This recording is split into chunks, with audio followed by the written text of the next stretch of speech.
Ladies and gentlemen, welcome back to another episode of Locked Door MMA. I'm your host, Brevin, with my co host, JP, and we are so excited to once again have a week where we can give you our fight predictions and breakdowns. This week, we have UFC Fight Night Namajunas versus Cortez out in Denver, Colorado. The elevation could play a factor.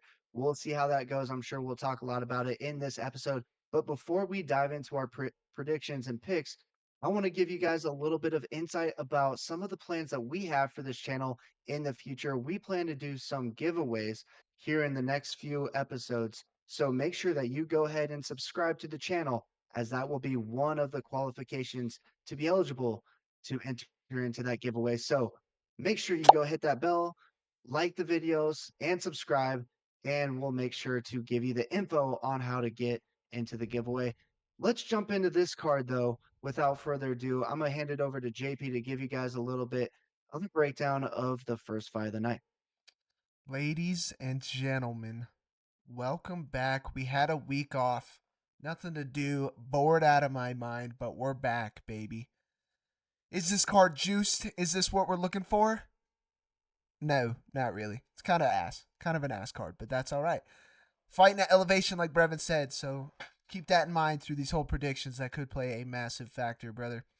Uh, First things first. Andre Petroski, Josh Frem, cheeks versus cheeks. We're looking at the same thing. All right, this is a Andre Arlovsky, not Petroski, Andre Arlovsky Boudet situation again to start the card. Josh Frem, 2-3 in the UFC, 6'4", big guy. Terrible. I think he's terrible. He'll have the advantage on the feet over Petroski. He's gonna have a 4-inch height advantage, 3-inch reach advantage. His best wins over Dumas. I mean, back in our first card that we ever broke down, we did pick Dumas to win his fight. He never ended up fighting that night, but it's not like Dumas is a world beater, not anything crazy. Petroski's 5-2 in the UFC, so a little bit better for the eyesight. His best win is Gerald Meerschaert, and that was a close decision. It's not like he dominated Meerschaert. I don't know. It's a close line. Frem's minus 125. Petroski's plus 105. Petroski does have the grappling advantage, in my opinion. He's a stronger guy. He's much more physical with grappling. I'm going to pick Petroski to win by decision. Frem's only shot is either by KO on the feet because he's so big, or Petroski gasses out, which is a huge chance that he does. But I'm going to go with Petroski by decision. I am not going to bet on this fight whatsoever. I'd keep that in mind. But, Brevin, how you feeling, brother?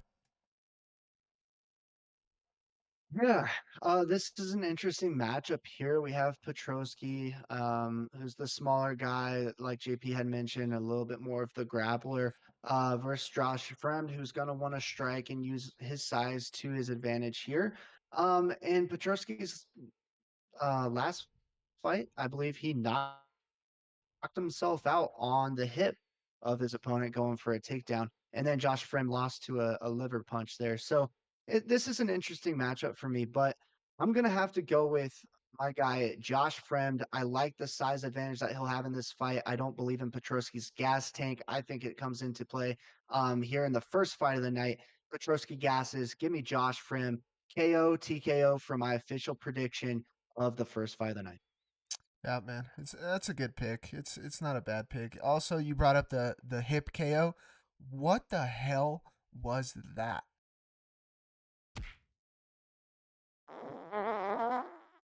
If you guys have not seen that, go look it up, dude.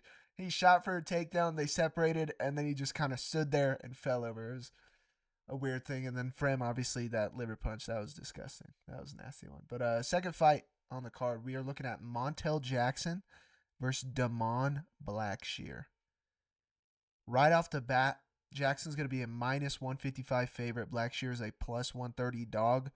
Phenomenal dog money in my eyes, bro. As long as Blackshear does not gas out. That is what we are looking for this entire card.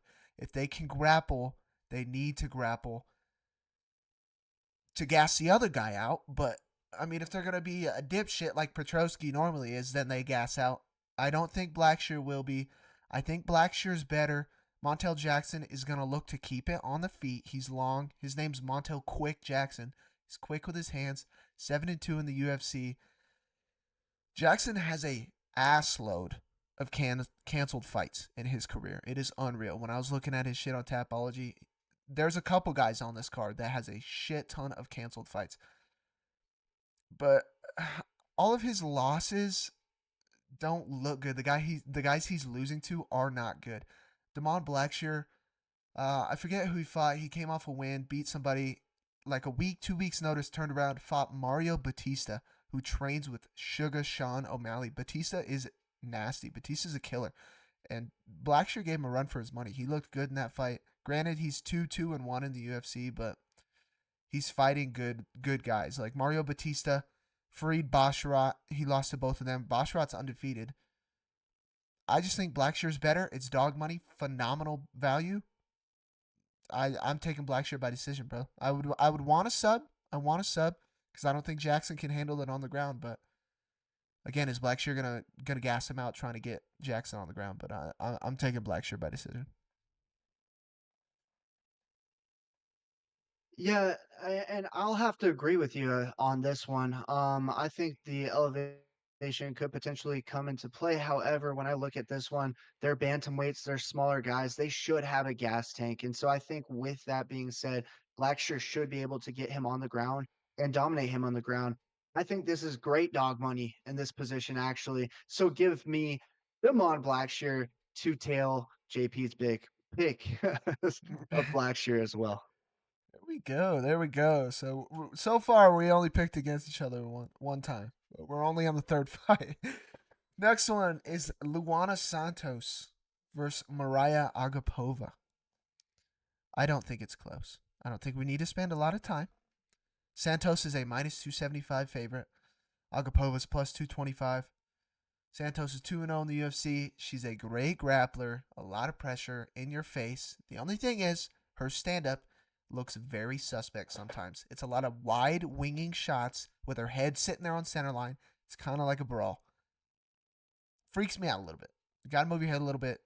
Maybe change the levels a little bit more often, but she's a good grappler. Agapova's not good, bro.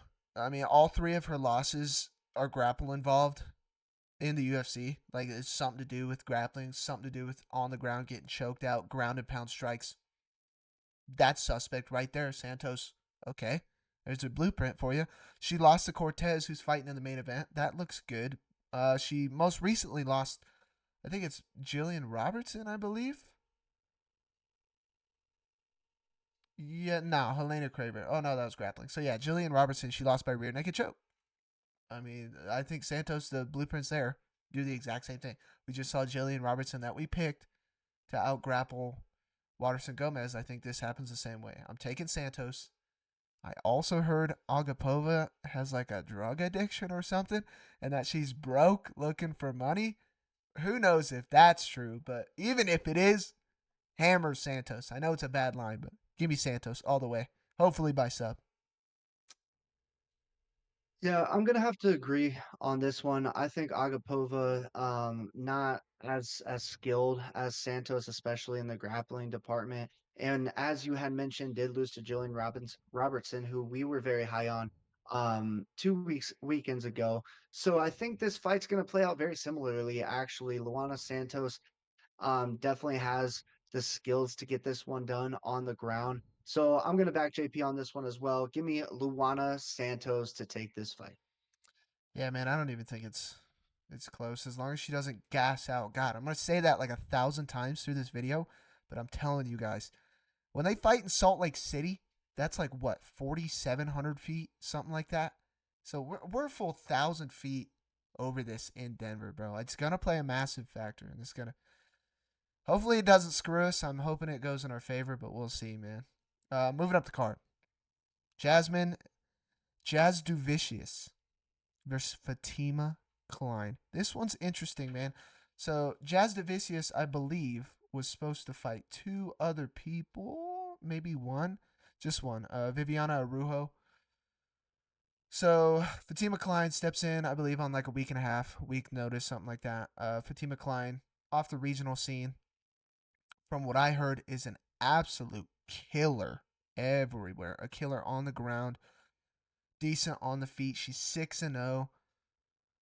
She was gonna be on the Contender Series, on Dana White's Contender Series, so they just called her and just moved her up to this. As far as Jazz Devicius goes, I mean, she's okay. She's tough.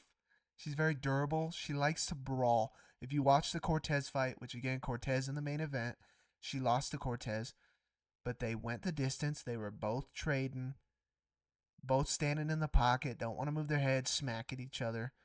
Our best win is Miranda Maverick.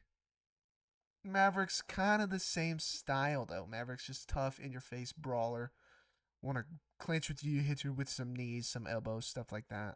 She's fought a lot of trash cans, though. A lot of trash cans. But I don't know, man. Nothing's impressive. 4-2 in the UFC. The only thing that makes this fight tough is its UFC debut. And Jazz Devicius is just notoriously tough. So is this too big of a jump in competition for Fatima Klein? Personally, I don't think so. I'm going to go with the hype, man. Fatima Klein, she's also a favorite, minus 130. You'd love for her to be a dog, but minus 130 is not a bad line. I'm going with Fatima Klein. A huge UFC debut. Hopefully we get it by sub. Either way, I'd bet on the fight going long. But give me Klein in the debut, man. What are your thoughts? Yeah, I like that. Also important to note, Klein, he has fights out of Colorado. So therefore, I definitely think that elevation is not going to be a factor for.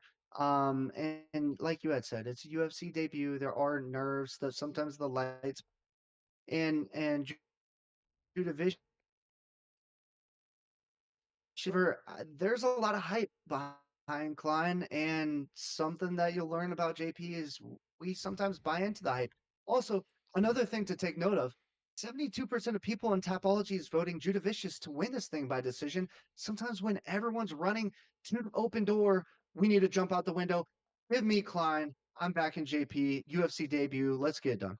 Let's get it done, brother. I mean, more people jump on the Jazz Devicius train and let's make that line go down. Let's get dog money on Klein, bro. I'm fully in it. I'm fully in with it, bro.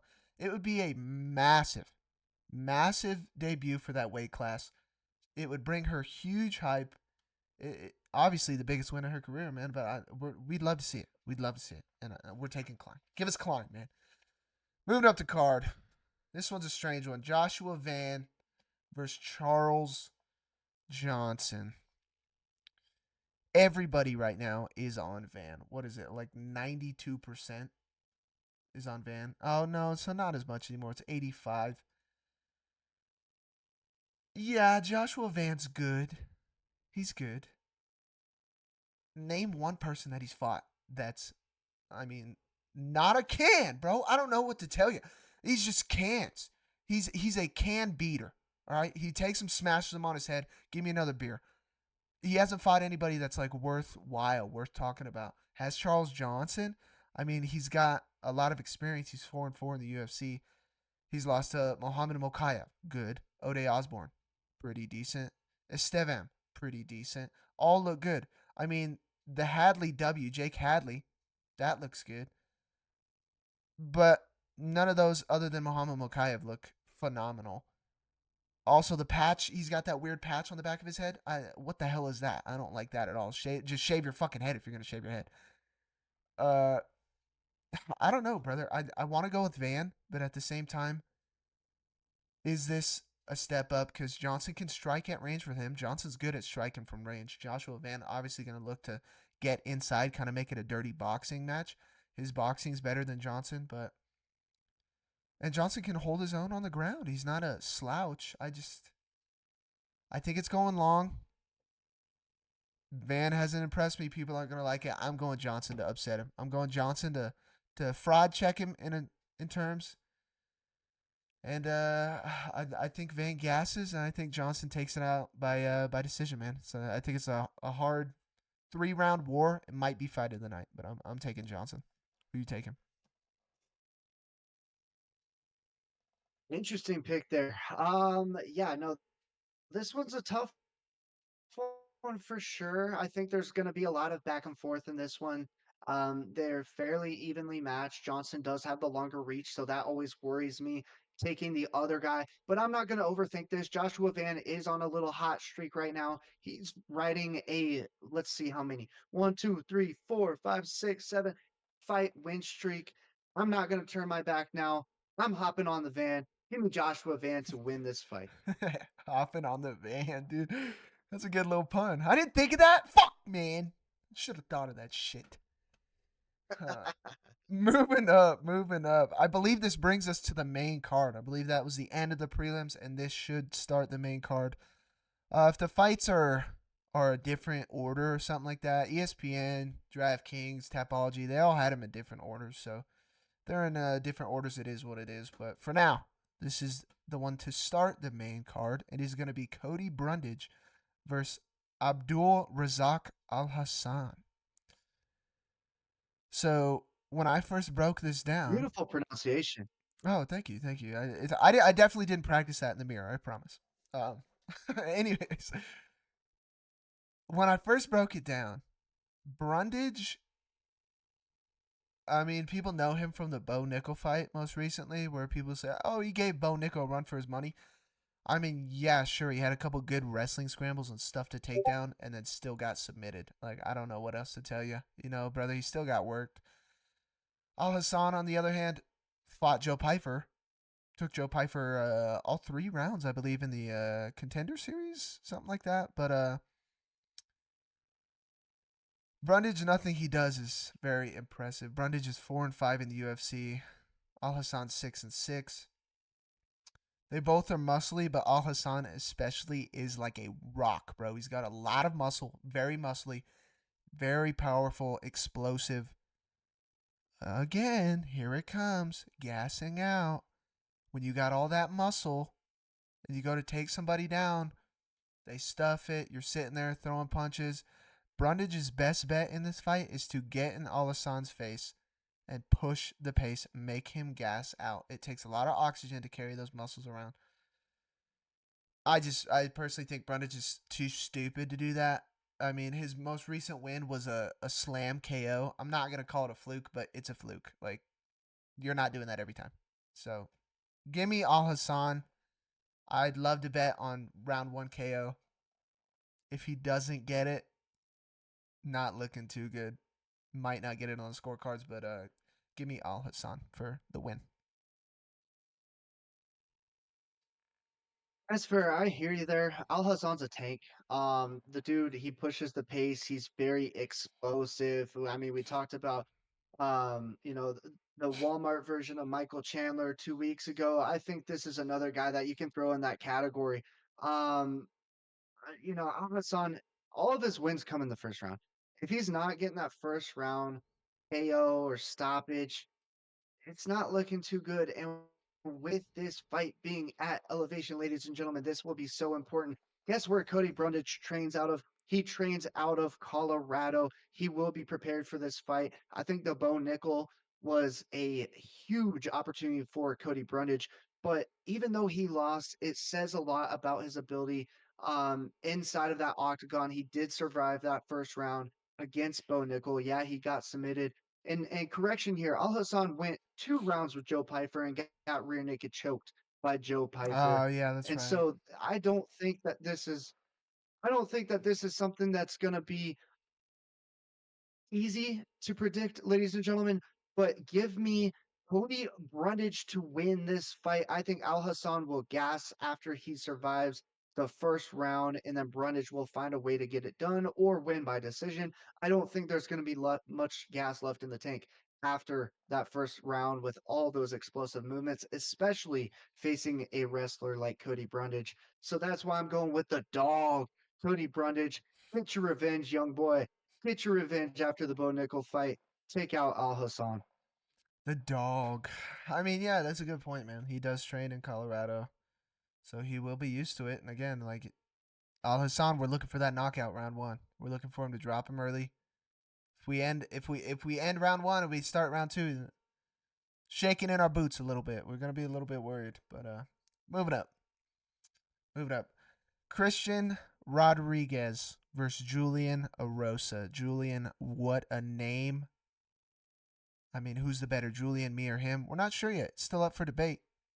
I'll let you guys decide that one, but I'm going Rodriguez. Arosa's not good in my book. He got his last win because Ricardo Ramos has the most negative fight IQ. It's unreal. It's like the dude got hit in the head with a bat before he goes out to fight every time. I don't know what the dude's doing. Gave him his neck and yeah, easy guillotine. I mean, what the hell are we doing? Christian Rodriguez, a lot of controversy around him a little bit. He's missed weight a couple times, quite a few times, but his last two wins, he's got 4 wins in a row. His last 2 wins, he beat Rojas Jr., which was a huge one for him. Everybody didn't think that one was going to happen. And then before that, he beat Simon, which phenomenal win there, and Isaac Delgarian. So Rojas was the third farthest win, but all three of those wins, boom, boom, boom, look great. They look phenomenal. Erosa, again, he's just nothing Erosa does is like wow, like holy shit, this guy's good. Nowhere is Erosa better than Rodriguez, and on the feet, when Erosa loses in the UFC, it's something to do with getting stopped, some sort of stoppage. Christian Rodriguez is 11-1, 4 wins in a row, and you're telling me that after beating Rojas Jr., Cameron Simon, and then I'm forgetting his name right now, Isaac Delgarian, that Julian Erosa is gonna be the one to beat him? Oh my, get that shit out of here, brother. Rodriguez outclasses Erosa everywhere. We're hoping by KO. I'm gonna prop bet KO because again, Erosa gets finished all the time. Give me Rodriguez. Yeah, I like the KO call. I think it might be a little bit difficult here. Listen, the tail of this tape, Erosa 34 years old, Rodriguez is 26. Erosa stands at 6'1", ladies and gentlemen. He's my height, and Rodriguez is 5'6". He's a much smaller man. And then that means Erosa carries the 3-inch reach advantage. And I love my tall fighters. I will stand by my tall fighters, but not this weekend, ladies and gentlemen. For me, Christian Rodriguez to win this fight, he's going to outskill Erosa. I don't think it's close. I mean, he went out there and beat little Rojas easily in my book. Put the end Chee-wee-wees. to the hype around Chee-wee-wees. Yeah, he looked good and he hasn't looked back. Give me Christian Rodriguez. Yeah, I don't think it's close. Yeah, I think you're crazy if you're picking Erosa. And moving on, moving on. This one I'm very excited for. This one, Gabriel Bonfim versus Ange Lusa. Okay, Bonfim had the most hype ever coming into his last fight. A guy that we know well, Nicholas Dalby, fought Nikra or Rinat Fakhredinov on last card that we did, the Saudi Arabia card. Dalby's tough. We knew that going into the Fakhredinov fight. Bonfim came out, laying it on him early, gassed himself because Dalby will not go away. He's not going to quit easy. Bonfim gasses himself. Dalby gets the second round KO, TKO. Might have been the third round. It was one of the two. But before that, Bonfim looked great. He's one of the Bonfim brothers. He's the better of the two Bonfim brothers, I believe. The question is can he keep the hype going and not gas out again? Again, we are worried about it at this elevation. If he can do it where he fought Dalby, he can definitely do it here. Ange Lusa, he's 2-1-0-1, so he's got one no contest in the UFC. He has not been finished, and Bonfim thrives on finishes. So that's something to look at here. If you're going to prop bet by sub or by KO with the knowledge that Bonfim gasses out, I think it's a bad bet, brother. I don't think it's good. If anything, I would moneyline Bonfim. I am going to go with Bonfim. I think he's better. I think he can beat Lusa. I mean, Lusa took JDM to decision, which looks great. That was in the Contender Series, I believe. Lusa's powerful. He's kind of like Al Hassan. He's a tank. He's got a lot of muscle. I think Bonfim's better. If you're gonna hedge this fight, I think Lusa as a dog because he's plus 280, and if Bonfim gasses out, that is a phenomenal hedge. Good dog money. I am gonna go with Bonfim though.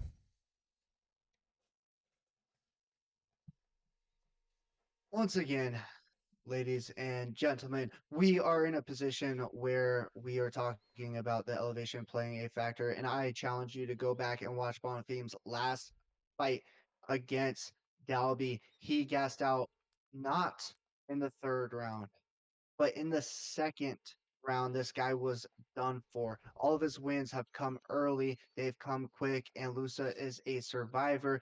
All of his fights have gone to decision. He's someone that is going to apply the pressure and not stop applying the pressure. He could lose the first round. That's totally fine by me. I don't think Bumfim has anything left in the tank, especially at this elevation. Give me big underdog and Lusa to win this fight over Bonfim. I think after that last performance by Bonfim, who granted lost me a lot of money, so I do have some hate in my heart towards Bonfim, and I'm prepared to earn that money back this week with Lusa being the plus 280 underdog. How is he at plus 280 when we know Bonfim can't make it past round one? Give me Ange Lusa. That's a big dog call, man. Big dog call there. If that one comes through, I might have to hedge that with you, brother. I think I'm going to. I think I'm going to for sure. Moving up. This one's exciting. And this is a familiar face that we saw 2 weekends ago. So it's Drew Dober versus Jean Silva. Jean Silva returns. The man who screwed me out of a fucking sweep on 303. Jean Silva, who fought Charles Jourdain, slumped him. Now he's stepping up on short notice, taking on Drew Dober. At the moment that we were looking at the fights, this is a pick'em. See if the line has moved. It has not. Minus 110 both ways. A pick'em. So both guys got good odds. Listen, Drew Dober, if you have not seen a picture of Drew Dober, I highly encourage you to just go Google image Drew Dober. The chin line on this guy, it looks like he's had Botox. I mean, it's crazy. This man's chin line, he's got a big old noggin on him. He's a short guy. I mean, both of them are short guys. Dober is notoriously tough in the UFC, man. He's been around for a long time. He's 13-9-0-1 in the UFC. He is the literal definition of a tough vet. The question you got to ask yourself here is he better than Charles Jourdain? I think that answer is 1,000% yes. He's hard to put away, man. And again, does Jean Silva train at elevation? No. Does Drew Dober train at elevation? He is actually fighting out of Denver, Colorado. So yes, he does. Drew Dober's key to victory: grapple Jean Silva.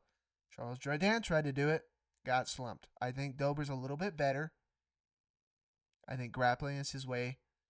I think a hard-fought decision is his chance to beat Jean Silva.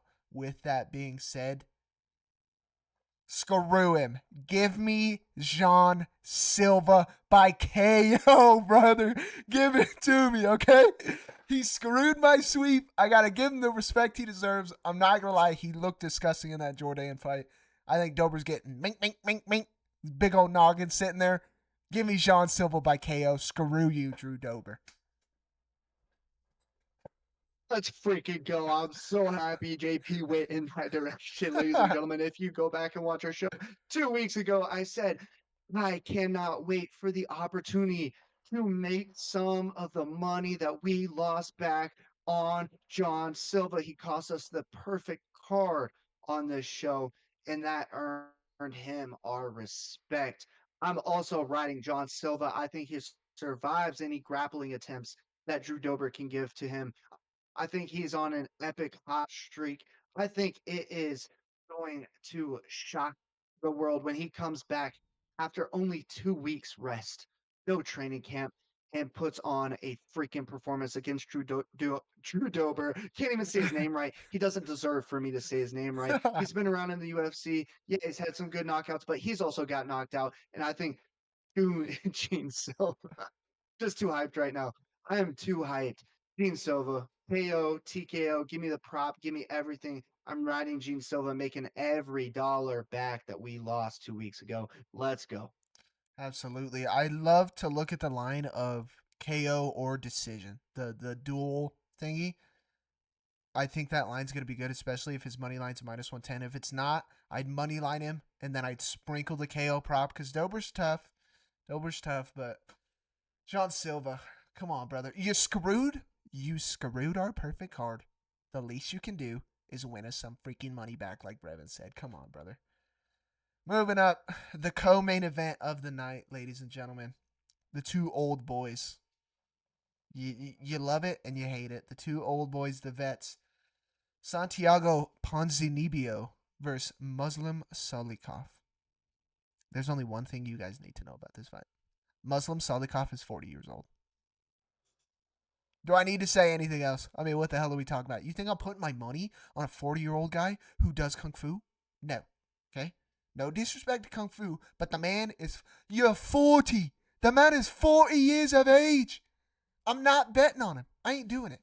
All right? Both of them kind of had the same career. They're both vets. Neither one is like, holy shit, this guy's crazy. Ponzinibbio, 11-6 in the UFC. Salikov, 6-4 in the UFC. Salikov's on a 2-fight loss streak. Ponzinibbio, they both just got rocked and knocked out. Ponzinibbio got knocked out by Kevin Holland. I mean, Kevin Holland's knocking out everybody. Randy Brown just knocked out Salikov. I'm not putting money on a 40-year-old Salikov. If you look at their primes, Ponzinibbio made it to a much higher echelon of the division in the UFC and just the UFC in general in his prime than Salikov did. We're going to say it again. Oh, here it comes. Run it up.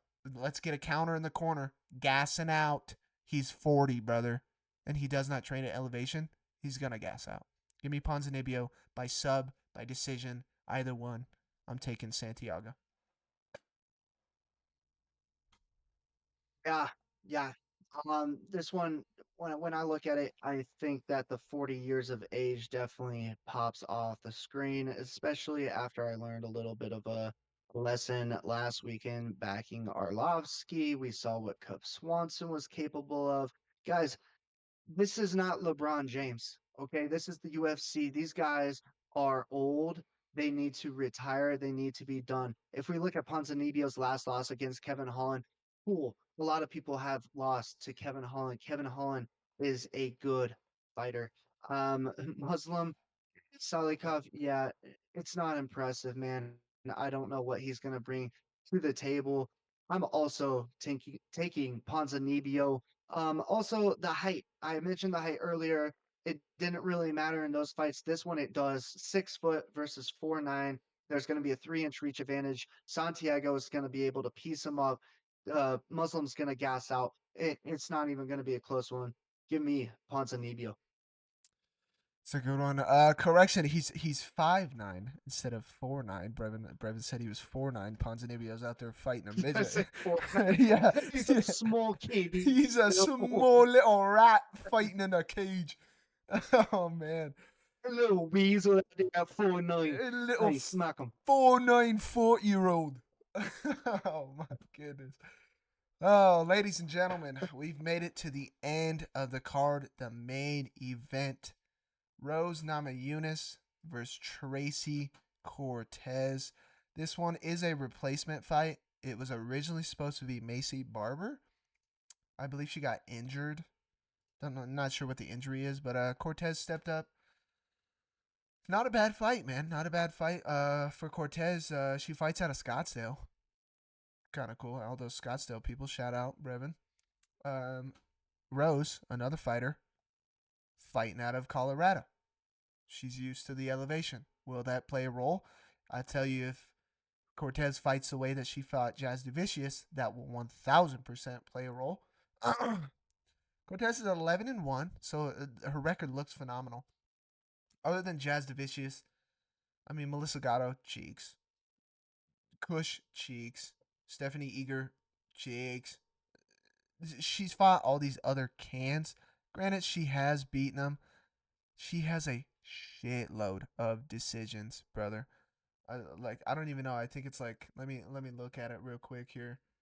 Out of the 11 wins, 9 of them are by decision. Like, holy cow! If you guys aren't getting it now, over 2.5, 1,000% fight goes distance, 1,000%. I definitely do think it's going the distance. My only thing is, if you watch the Jazz Devicius fight with Cortez, Jasmine was able to land on her quite a bit. Did it ever wobble her, really? Was Tracy ever in any real danger? No, but she got hit with some big shots. Do I think Jasmine is as good as Rose? Not even close. Rose on the feet is disgusting to watch. She is beautiful. Her range management, the way she angles off everything, her quick 1-2 down the pipe. Another thing is Tracy is there to be hit by straights. That long right hand, I think Rose is lighting her up with it all night long. Cortez has to grapple if she has a chance in this fight. I don't see her being on the feet and outclassing Rose. If she does that, is she going to gas out Rose? No, I think Tracy gasses out before Rose does. And Rose, her takedown defense is very good. She's not a slouch on the ground. As long as she does not fight the way she did against Carla Esparza, I don't see a world where Tracy Cortez beats Rose Namajunas right now. I think Rose is still in her prime. I think she's still elite level for women's MMA. And I think Tracy Cortez bit off a little bit more than she can chew here. Give me Rose by decision.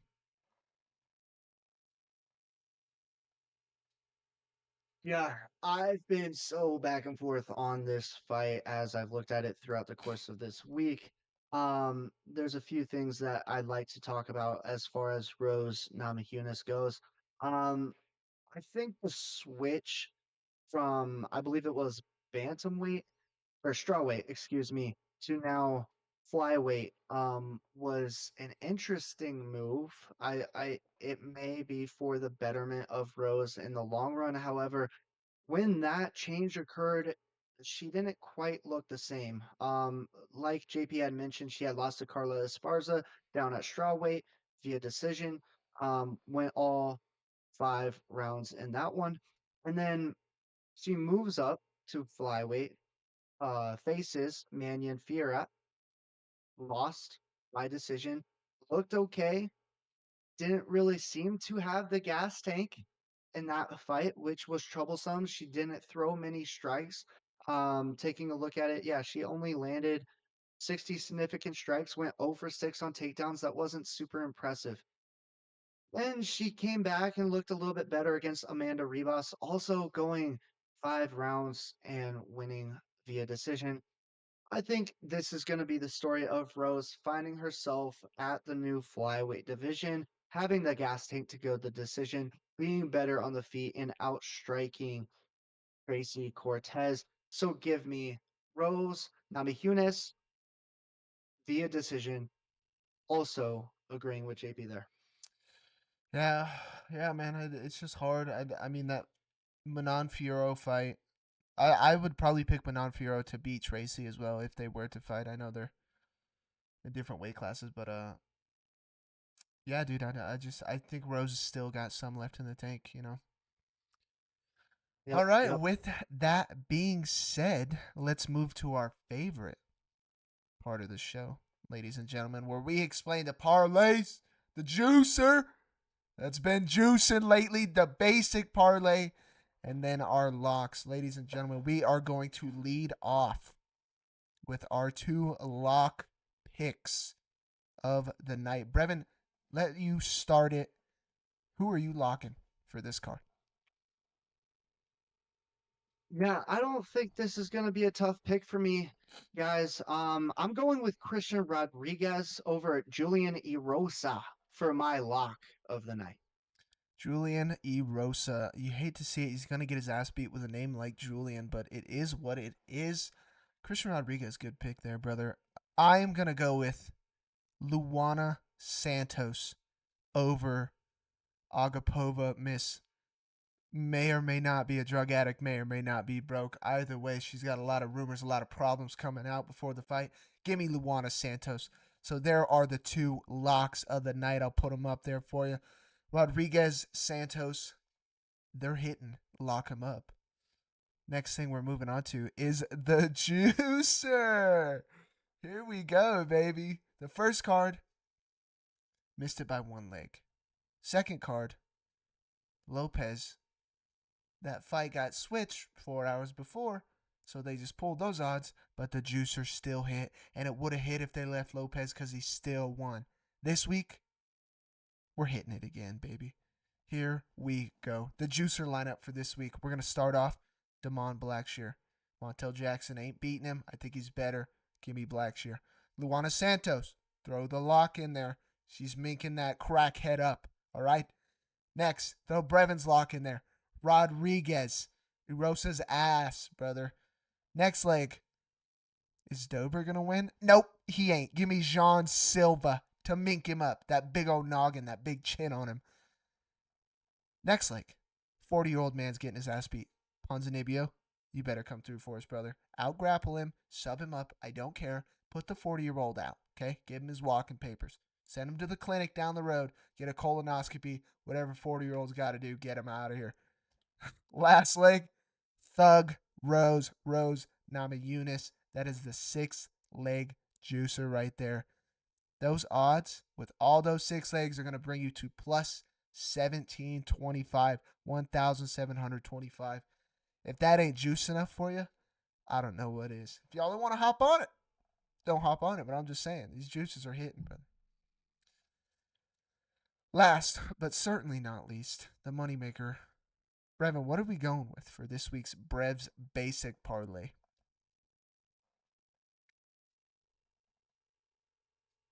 Let's kick it off right, ladies and gentlemen, with Luana Santos. Like JP said, there's a lot of problems in that fight. I think Santos gets it done pretty easy there.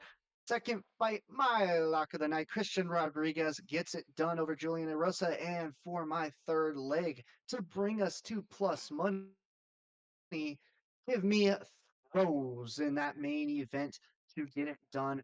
That's going to get us currently to plus 166. We'll throw it up on the screen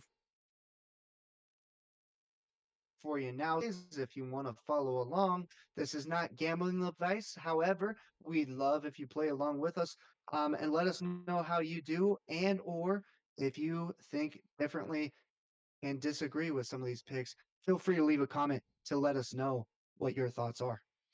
Absolutely, man. Yeah, you guys think we're accurate, we're not accurate, we're trash, we're not trash, whatever it is, bro. Let's we want to hear from you guys. We want to get more engagement. Like Brevin said, we got something coming down the pipe, man. We're doing giveaways. If you guys got ideas, wants, just let us know. Let us know what we're doing. This is not gambling advice. We're not telling you how to use your money. We're just telling you what we're gonna do with our money.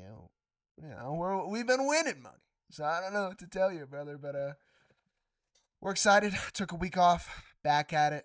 I believe it's like the next 3-4 weekends in a row, something like that we got a card. So got content coming down the pipe, baby. We're all aboard the Locked Door Express.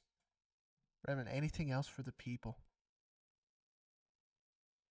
I just gotta say, if you're not subscribed to the channel, make sure you subscribe right now so you don't miss any of our great analysis and prediction videos, and hit that bell so that when we do drop our video, you'll be the first ones to get your bets in. And if you are unable to watch the YouTube video, head on over to Spotify, Apple Music, anywhere that you get your podcast, to download the audio version if you want to listen to it on your way to work or wherever you may be. We thank you guys for your support so much, and we love bringing you guys this content, which is why we're going to start doing some giveaways for our subscribers.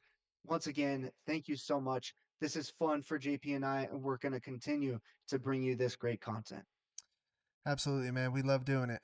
It's a great time. We love doing it, and if we can win some money on the way, then let's get after it, baby. As always, ladies and gentlemen, it was a pleasure. Bingo, bango, baby. Peace.